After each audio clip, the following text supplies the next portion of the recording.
second year students, welcome back to my YouTube channel. So today we are going to start part 1 of mental health. So let's start the chapter. So definition of health. As we all know the definition of health, हम लोग सभी को पता है definition of health. According to WHO, health is a state of complete physical, mental, social and spiritual well-being and not merely the absence of disease or infirmity. तो health क्या है? सिर्फ कुछ डिजीज़ ना रहना ही गुड हेल्थ नहीं माना जाता है, बल्कि गुड हेल्थ वो होता है जो कंप्लीट फिजिकली, मेंटली, सोशली और स्पिरिचुअली भी हेल्दी होना चाहिए with the absence of disease और इन्फॉर्मिटी. फॉर एग्जाम्पल, जैसे मेरे अंदर कोई डिजीज़ नहीं है, it does not mean that I am a healthy person. मेरे अंदर कोई डिजीज़ नहीं है but I am not physically fit और I am not mentally fit, so I am not healthy.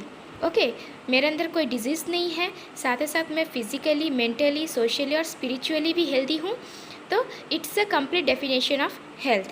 तो हेल्थ का मतलब क्या है? ना कि सिर्फ डिजीज़ एब्सेंट होना, बल्कि फिज़िकली, मेंटली, सोशली और स्पिरिचुअली भी हेल्दी रहना एक कंप्लीट हेल्थ माना जाता है. Okay, so definition of mental health. चलो, definition of mental health. Mental health का क्या डेफिनेशन है देखते हैं. According to Karl Menninger in 1947 defines mental health as an adjustment of human beings to the world and to each other with a maximum of effectiveness and happiness. तो Karl Menninger के हिसाब से mental health क्या है? कोई भी human being जो world में है, कोई भी ह्यूमन बींग जो वर्ल्ड में किसी के साथ भी एडजस्ट कर पाए, एडजस्ट करके चल पाए, एडजस्ट कर पाए with a maximum of effectiveness. Means जितना से जितना हो सके एडजस्ट करके चले और हैप्पी रहे एक दूसरे के साथ, उसी को मेंटल हेल्थ बोल के माना गया. सपोज़ फॉर एग्ज़ाम्पल, मैं किसी के साथ भी अगर एडजस्ट कर ले रही हूँ उनके साथ with a maximum of effectiveness, means मेरे से जितना होता है मैं सबसे एडजस्ट करके चलती हूँ एंड सबके साथ हैप्पी रहती हूँ, दैट मीन्स मेरा मेंटल हेल्थ ठीक है. आई am mentally prepared. Okay, adjustment किसी के साथ भी करना भी एक मेंटली प्रिपेयर्ड होना चाहिए. अगर आप हर किसी से एडजस्टमेंट कर पा रहे हो, that means you are mentally fit. तो कार्ल मेनिंगर के हिसाब से मेंटल हेल्थ क्या है? कोई भी ह्यूमन बींग जो इस वर्ल्ड में है वो किसी से भी एडजस्ट करके चले, जितना से जितना उनको हो सके मैक्सिमम ऑफ इफेक्टिवनेस और happiness. Okay, then components of mental health. Mental health का क्या कंपोनेंट्स होना चाहिए? क्या क्या ऐसा होना चाहिए जो कि मेंटल हेल्थ एक पर्सन को मेंटली हेल्दी बनाता है? कंपोनेंट्स क्या क्या होना चाहिए? The components of mental health include the ability to accept self. First क्या होना चाहिए? The ability to accept self. Self means अपने आप क्या हो, खुद को खुद एक्सेप्ट करो. मीन्स मैं खुद क्या हूँ, ये मैं खुद मानती हूँ कि मैं हूँ, ऐसा पर्सन हूँ. खुद को खुद एक्सेप्ट करना. Okay, a mentally healthy person feels comfortable about himself. जो मेंटली हेल्दी पर्सन रहेगा वो अपने आप के बारे में कंफर्टेबल फील करेगा.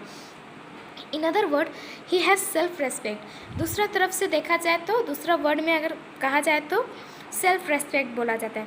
मीन्स अपना वैल्यू अपने समझना, मैं खुद क्या हूँ, खुद को खुद जानना. ओके, और अपना सेल्फ रेस्पेक्ट अपने आप में होना चाहिए. क्योंकि जब तक मैं खुद क्या हूँ, मेरा खुद का वैल्यू जब तक मेरे को खुद को पता नहीं चलेगा, आपका वैल्यू क्या है आपको जब तक पता नहीं चलेगा, तब तक दूसरों को भी पता नहीं चलेगा. आप जिस दिन अपना वैल्यू जान जाओगे, उस दिन से आप सेल्फ रेस्पेक्ट भी आप सीख जाओगे कि कैसे अपने सेल्फ रेस्पेक्ट को बरकरार रखना है. तो components of mental health. First component क्या है? The ability to accept self. Means खुद क्या हो ये अपने आप को एक्सेप्ट करना, मीन्स खुद का वैल्यू जानना. Then the capacity to feel right towards other. दूसरों के बारे में अच्छा ही सोचना, ना कि बुरा सोचना. अगर हम दूसरों के बारे में अच्छा सोच रहे, that means I am mentally healthy person. The ability to fulfils life task. जो भी अपने लाइफ का जो भी टास्क है, कुछ भी टास्क, उसको फुलफिल करना. ओके, चाहे वो डेली एक्टिविटीज़ हो या कुछ इच्छा हो कि डेली एक्स्ट्रा करिकुलर एक्टिविटीज़ हो, कुछ भी वर्क, अपने आप को अपना लाइफ का जितना भी टास्क है उसको फुलफिल करना. Okay, so this are the components of mental health. Then criteria for mental health. क्या क्या क्राइटेरिया होना चाहिए मेंटल हेल्थ के लिए? Adequate contact with reality. Adequate contact with reality means reality में जीना, रियल में क्या हो रहा है, रियली वर्ल्ड में क्या हो रहा है उसके हिसाब से जीना, वर्ल्ड के हिसाब से जीना. रियलिटी में जीना, रियलिटी में सामने आस पास में क्या हो रहा है क्या नहीं, ना कि फैंटेसी में जीना। मीन्स वो जो कहते हैं ना सपनों की दुनिया, वो सपनों की दुनिया में, सपनों में दुनिया में जो जीते हैं, that means they are not mentally healthy person. So adequate contact with reality. Then control of thoughts and imagination, अपना थाट्स मीन्स अपना थिंकिंग, अपना सोच को कंट्रोल रखना होगा। ओके ना कि जो चीज़ पॉसिबल नहीं है उसको, वो चीज़ हम लोग सोच के बैठे रहेंगे, that is not a criteria for mental health. Control of thoughts and imagination should be there. Then efficiency in work and play, work और प्ले में एफिशिएंसी होना मीन्स इफेक्टिवनेस होना, means interest. Okay then social acceptance, social acceptance means आस पास में क्या हो रहा है क्या नहीं, सब कुछ एक्सेप्ट करना। देन पॉजिटिव सेल्फ कंसेप्ट, अपने आप को पॉजिटिव रहना, पॉजिटिव सेल्फ कंसेप्ट। हम लोग बात बात पे बोलते हैं ना बी पॉजिटिव, बी पॉजिटिव, तो वैसे ही खुद को पॉजिटिव रहना है, अपना कंसेप्ट को पॉजिटिव रखना है, नेगेटिव नहीं। A healthy emotional life, emotional life भी हेल्दी होना चाहिए, जितना इमोशन चाहिए उतना इमोशन हम शो किए बस। So this all are the criteria for mental health. So these all are the criteria for mental health. Okay, then indicators of good health. Good health का क्या क्या इंडिकेटर है, मीन्स क्या क्या साइन है जिससे कि हम लोग को पता चले कि वो इंसान का गुड हेल्थ है। तो चलो देखते हैं। Jahoda has identified a list of 6 indicators which are reflection of good health. Jahoda जो है वो 6 इंडिकेटर्स मीन्स 6 साइन दिए हैं जो कि दर्शाता है कि वो पर्सन मेंटली हेल्थी पर्सन है। ओके तो चलो देखते हैं जाहोदा का हिसाब से कौन सा 6 इंडिकेटर है जो जिससे हम लोग को पता चलेगा कि वो गुड हेल्थ है बोल के। A positive attitude towards self, तो फर्स्ट पॉइंट क्या है, a positive attitude towards self, खुद के लिए पॉजिटिव एटीट्यूड रखना। ओके खुद के लिए पॉजिटिव एटीट्यूड रखना, ना कि नेगेटिव एटीट्यूड। फॉर एग्जांपल अगर मेरे को कुछ करने का मन है, अगर मैं सोचो मैं ठानी हूँ कि मेरे को इस बार क्लास में फ़र्स्ट आना है, तो अपने आप में एक तो पॉजिटिव एटीट्यूड लाना है कि हाँ मेरे को जैसे भी करके फ़र्स्ट आना ही आना है, उसके लिए मेरे को मेहनत करना पड़ेगा, मैं क्यों नहीं आऊँगी। इस टाइप का एटीट्यूड को हम लोग बोलते हैं पॉजिटिव एटीट्यूड। तो अपने आप में एक तो पॉजिटिव एटीट्यूड होना चाहिए, मीन्स मान लो खुद पे भरोसा होना चाहिए। Growth, development and the ability to achieve self actualisation, एक ग्रोथ होना चाहिए, डेवलपमेंट होना चाहिए, और सेल्फ एक्चुअलाइजेशन मीन्स अपना गोल, अपना एम्स को फुलफ़िल करने के लिए भी एक तो एबिलिटी होना चाहिए, उसके लिए ग्रोथ और डेवलपमेंट होना चाहिए। देन इंटीग्रेशन, इंटीग्रेशन क्या है, maintaining a balance among various life processes. Integration क्या है, बैलेंस करके चलना, काम का जगह में काम, पढ़ाई का जगह में पढ़ाई, इस सब को हर चीज़ को बैलेंस्ड करके चलना। देन ऑटोनॉमी, ऑटोनॉमी क्या है, ability to perform independently and in self directed manner, means independently. Autonomy मतलब कुछ भी हम कर रहे हैं, कोई भी काम कर रहे हैं तो इंडिपेंडेंटली होकर करेंगे, मीन्स खुद से करेंगे, किसी के ऊपर डिपेंडेंट नहीं रहेंगे, इंडिपेंडेंटली करेंगे। And in self directed manner, और सेल्फ डायरेक्टेड मैनर में करेंगे, मीन्स अपना डायरेक्शन खुद को देंगे। ओके कोई और नहीं रहेगा मेरे को डायरेक्शन देने के लिए, मैं अपना डायरेक्शन अपने आप मान के मैं काम करूँगी, उसको बोलते हैं autonomy. Then perception of reality, means reality में क्या हो रहा है क्या नहीं उसको परसिप करना, मीन्स जानना, एक्सेप्ट करना कि हाँ रियलिटी में ऐसा होता है, ना कि फैंटेसी वर्ल्ड में रहना, मीन्स सपनों की दुनिया में, वैसे नहीं, रियलिटी में क्या हो रहा है क्या नहीं उस चीज़ को जानना है।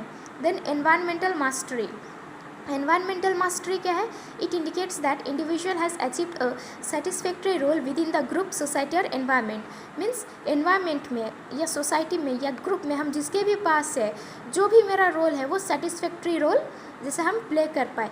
फॉर एग्जांपल अगर मैं फैमिली का बीच में रह रही हूँ तो फैमिली का बीच में मेरे को अच्छा से रहना है ताकि सब कोई मेरे को बोले कि नहीं she is a good family member. अगर हम सोसाइटी में रह रहे हैं तो गुड सोसाइटी बन के रहना पड़ेगा। अगर हम अपना फ्रेंड्स का बीच में रहेंगे तो बहुत अच्छा से मेरे को वो फ्रेंडशिप को निभाना पड़ेगा ताकि कोई भी बोले कि she is a good friend. Okay इसको बोलते हैं एनवायरमेंटल मास्टरी, मीन्स कुछ भी रिलेशन हो उसको सेटिस्फैक्ट्री रोल देना। Okay so this all are the indicators of good health according to whom, Jahoda. According to Jahoda, these are the 6 indicators of good health. Okay, now next 7 signs of mental health. 7 signs क्या क्या है mental health का, चलो देखते हैं। Happiness, happiness कोई भी आप जितना हैप्पी रहोगे उतना आपका मेंटली आप हेल्दी रहोगे। कंट्रोल ओवर बिहेवियर, अपना बिहेवियर को अपने कंट्रोल में रखना है, ना कि ओवर एक्टिव होना है। Appraisal of reality, as I told you, reality में जीना है, ना कि सपनों की दुनिया में जीना है। Then effectiveness in work, work में एक इफेक्टिवनेस डालना, एक एनर्जी डालना, ओके, एक एफिशिएंसी होना। देन हेल्दी सेल्फ कॉन्सेप्ट, अपना सेल्फ कॉन्सेप्ट को हेल्दी रखना है, मीन्स पॉजिटिव एटीट्यूड रखना है खुद के लिए।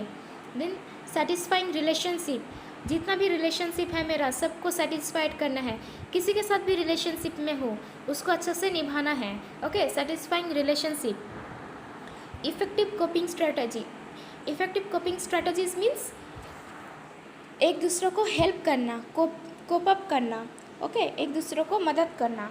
सो ये है 7 signs of mental health, okay. Then characteristics of a mentally healthy person, एक मेंटली हेल्दी पर्सन का क्या क्या कैरेक्टरिस्टिक्स होना चाहिए। He has an ability to make adjustment, अपने आप में एक एबिलिटी होना चाहिए एडजस्टमेंट के लिए, कोई भी जगह में हो, कोई भी सिचुएशन हो, अपने आप को जैसे हम एडजस्ट कर पाए, okay. Then he has a sense of personal worth, feels worthwhile and important, अपना वैल्यू अपने आप को समझना बहुत ज़रूरी होता है। ये एक कैरेक्टरिस्टिक्स है मेंटली हेल्दी पर्सन का, अपना वैल्यूज़ को अपना जानना बहुत ज़रूरी होता है। He solves his own problem largely by his own effort and makes his own decision, अपना प्रॉब्लम खुद सॉल्व करना है, ना कि हम दूसरों के ऊपर डिपेंडेंट रहेंगे। इंडिपेंडेंटली कुछ भी प्रॉब्लम है अपने आप सॉल्व करने के लिए कोशिश करेंगे और अपना डिसीजन अपना बनाने के लिए कोशिश करेंगे, okay. He has a sense of personal security and feels secure in a group, shows understanding of others people problem and motives, means he has a sense of personal security and feels secure in a group, हम कोई भी group में रहेंगे तो अपने आप को जैसे सिक्योर फील करेंगे, ओके। अपना प्रोटेक्शन तो अपने हम कर ही सकते हैं ना, कोई भी अगर मेंटली हेल्दी पर्सन होगा तो वो अपना सिक्योरिटी अपने कर पाएगा, तो अपने आप को सिक्योर रखना है। And shows understanding of others peoples problem and motives, दूसरों का प्रॉब्लम और मोटिव्स को हम लोग समझने के लिए कोशिश करेंगे, ओके। दूसरों का प्रॉब्लम को अंडरस्टैंड करेंगे, ना कि मिसअंडरस्टैंड करेंगे। फॉर एग्जांपल सपोज मेरे को कोई आके बोला, मेरी फ्रेंड आके बोली कि मेरा तबीयत ठीक नहीं लग रहा है, तो मेरे को उसको समझना चाहिए कि हाँ उसका सच में तबीयत ख़राब है, ना कि मिसअंडरस्टैंडिंग करना चाहिए कि नहीं वो झूठ बोल रही है, ऐसा सोच के किसी को भी मिसअंडरस्टैंड नहीं करना है। तो कोई भी मेंटली हेल्दी पर्सन होगा वो दूसरों का प्रॉब्लम और मोटिव ठीक वो अंडरस्टैंड करेगा। ही has a sense of responsibility, जो भी अपना रिस्पॉन्सिबिलिटी होगा वो पूरी तरह से निभाएगा। He can give and accept love, love दूसरों को अगर हम लोग लव देंगे तो हम लोग को लव मिलेगा भी, okay. He live in a world of reality rather than fantasy, reality world में वो जिएगा, मीन्स ओरिजिनली दुनिया में क्या हो रहा है क्या नहीं, आसपास क्या हो रहा है क्या नहीं, वो उसको वो एक्सेप्ट करेगा, ना कि वो सपनों का दुनिया में जिएगा, okay. He shows emotional maturity in his behaviour, एक इमोशनली मतलब इमोशनल टाइम एक इमोशनल मैच्योरिटी होना चाहिए, मीन्स अपना बिहेवियर में अपना कंट्रोल होना चाहिए। And develops a capacity to tolerate frustration and disappointments in his daily life, और अपने आप को मीन्स फ्रस्ट्रेशन टॉलरेट करना सीखना होगा, ना कि हम फ्रस्ट्रेट हो गए हम तुरंत उस पर गुस्सा कर दिए सामने पे और आ गए, ऐसा नहीं। जो भी मेंटली हेल्दी पर्सन रहेगा वो टॉलरेट करना उसको सीखना होगा, चाहे फ्रस्ट्रेशन हो चाहे कुछ भी हो। ज़रूरी नहीं है जो हर दिन हम लोग का अच्छा जाएगा, हर दिन सेम रहेगा, नहीं, कहीं पर भी कभी भी अगर फ्रस्ट्रेशन हो रहा है तो हम लोग कोशिश करेंगे टॉलरेट करने के लिए, okay. It is a sign of good mental health. Then he has developed philosophy of life that gives meaning and purpose to his daily activities, हम लोग जो हर रोज़ जीते हैं, हम लोग जो हर रोज़ लाइफ जीते हैं उसका कोई मीनिंग और पर्पस रहता है कि नहीं। हम लोग जो डेली पढ़ाई करते हैं काम करते हैं तो उसका कुछ मीनिंग और पर्पस रहता है कि नहीं। तो वैसे ही जो भी मेंटली हेल्दी पर्सन रहेगा वो अपना फिलोसफी को डेवलप करेगा, मीन्स जीने का तौर तरीका, मीनिंग, पर्पस वो अपने आप में वो जानेगा, वैल्यूज़ जानेगा, लाइफ का वैल्यूज़ क्या है, वर्क का वैल्यूज़ क्या है, कब क्या करना चाहिए, कब क्या करने से सही होगा, ये सब, okay. He has a variety of interest and generally lives a well balanced life of work, rest and recreation, हर चीज़ में इंटरेस्ट होगा और जनरली जैसे नॉर्मल लोग जीते हैं हर चीज़ को बैलेंस करके, वैसे ही बैलेंस करके वो अपना लाइफ में चलेगा। Work, rest, extra curricular activity, हर चीज़ को वो बैलेंस्ड करके चलेगा. So these are the characteristics of mentally healthy person. एक मेंटली हेल्दी पर्सन में ये सब कैरेक्टरिस्टिक्स होता है. Okay. So students, this all much till now. Thanks for watching. If you have any doubt, then please leave a comment in my comment section and please give me feedback. Class कैसा था, सबको समझ में आया कि नहीं आया, comment box में ज़रूर फीडबैक देना. और किसी को भी कुछ भी डाउट होगा तो ऑफ कोर्स मेरे को पूछना. Thanks for watching. Stay tune for part 2. Till then please like, comment and subscribe my channel. अगर आपने अभी तक सब्सक्राइब नहीं किए हो चैनल को तो प्लीज़ सब्सक्राइब कर दो और लाइक और कमेंट करना ना भूलें. Thank you.